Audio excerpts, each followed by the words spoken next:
What's up guys, and welcome to another masterclass, and today we're looking at how you can develop the perfect peak. So we all know if we want bigger, better arms, we've got to do curls, and if we want to get better angles, we've got to get a better peak. One exercise we can look at today is going to be the barbell curl, because this is one that with a few little changes, a few little tweaks and a bit of understanding, you can take a moderately decent exercise and make it into a gym peak building winner. So as I've been saying, how do we start these things? We start right, we'll finish right. Looking at common mistakes that we always make on this. From the pickup, it often starts, we have pronated shoulders, and then we'll end up coming back with this partial rep movement. Let's take a look at this.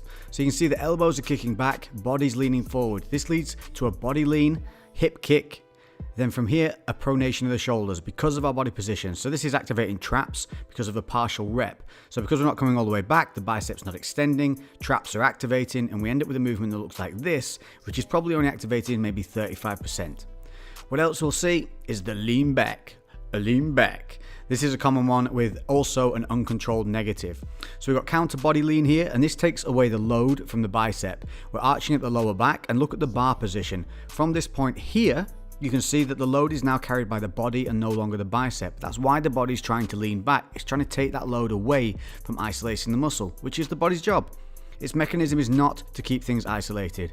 So what happens is we end up with a movement that looks something like this, or a combination of both. A release negative, uncontrolled positive, and a full lean back, which takes all the load and all the effort off the muscle we're trying to work.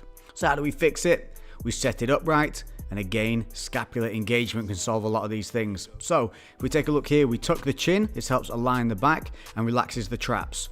Then from this point, we're going to set the scapula. You just saw me squeeze them back there. So we're setting the scapula.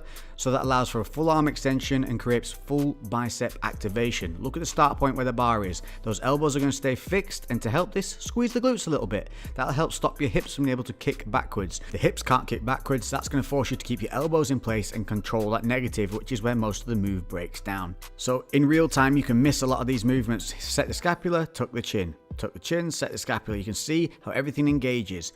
Then as we curl up, we've got no lean back. This forces all the load onto the bicep. Squeeze at the top. See how the back muscles stay engaged throughout, helping to stabilize the movement. A little squeeze of those glutes stops the hips kicking back on the negative, keeping those elbows in a fixed position, meaning we get maximum load on the biceps positive and negative part of the repetitions, which is going to build a better peak. So there you go, you've now got those nuggets of information to be able to take and put into the gym and help build a better arm. Make sure that you concentrate from the feet up. As always, if you start right, you will finish right. These videos are on a regular basis now, so hit me up in the comment section with other exercises you want to know about, ones you'd like to see, some favorite ones that you maybe want to learn that you haven't tried yet. Make sure you hit that thumbs up, hit the notification bell to make sure that you don't miss any uploads. Make sure that you opt in for all notifications, then you will never miss a single one of these masterclasses. Until the next one, I've been Lex. I'll catch you very soon. Boom, baby.